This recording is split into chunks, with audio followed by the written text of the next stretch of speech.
Imagine un palais majestueux du XVIIe siècle au milieu du désert du Rajasthan. Les murs ocre s'illuminent de projections psychédéliques, tandis que les rythmes électroniques résonnent dans la nuit étoilée de décembre. Bienvenue au Magnetic Fields, le festival le plus avant-gardiste de l'Inde. Comment ce petit événement confidentiel devient-il, en seulement 10 ans, le rendez-vous incontournable des amateurs de musique électronique du monde entier? Quels artistes légendaires s'y produisent? Et surtout, comment vivre pleinement cette expérience unique? N'oublie pas de liker la vidéo et dis-nous en commentaire quel est le festival que tu cherches à faire l'année prochaine.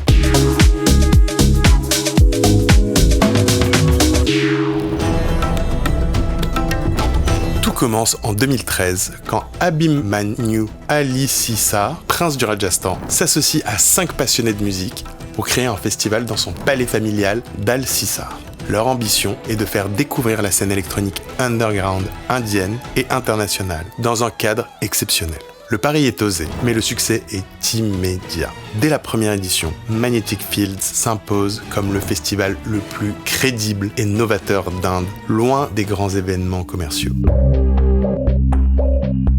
Le cadre est à couper le souffle. Un palais indo-islamique du XVIIe siècle au cœur du désert du Rajasthan. Tu peux dormir dans les chambres royales, camper dans le désert ou louer des tentes de luxe. Mais ce qui rend Magnetic Fields vraiment unique, c'est son mélange détonnant entre tradition et modernité. Les artistes électro côtoient les musiciens folk du Rajasthan. Tu assistes à un concert de techno sur le toit du palais, puis tu participes à un atelier de cerf-volant au lever du soleil.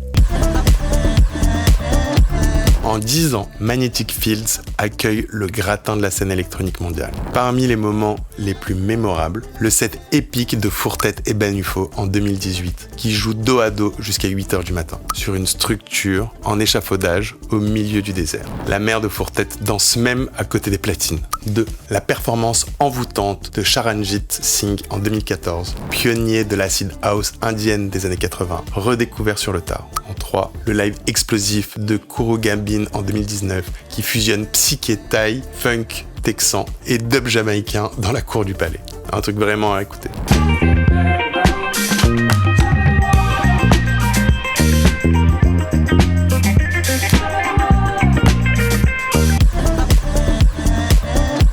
Pour profiter au maximum du Magnetic Fields, prévois des vêtements chauds pour la nuit, car il fait très froid dans le désert en décembre. Explore les recoins secrets du palais, tu pourras tomber sur une fête surprise. Participe à la chasse au trésor organisée sur le site. Les prix sont souvent exceptionnels. Enfin, assiste au lever du soleil depuis le toit du palais. C'est un moment magique. Magnetic Fields, c'est bien plus qu'un simple festival de musique. C'est une expérience immersive, unique, où l'histoire millénaire de l'Inde rencontre sa scène culturelle la plus avant-gardiste. Un voyage dans le temps et dans l'espace, au cœur du désert du Rajasthan. Si tu as aimé cet épisode, n'oublie pas de t'abonner pour découvrir d'autres festivals et clubs à travers le monde, tous plus exceptionnels les uns que les autres. Et surtout, dis-moi en commentaire sur quel festival ou quel club tu veux qu'on fasse le prochain épisode. Sur ce, reste un festivalier éclectique, augmenté et éclairé. Et rendez-vous pour le prochain épisode de Last Ticket 2. Cheers!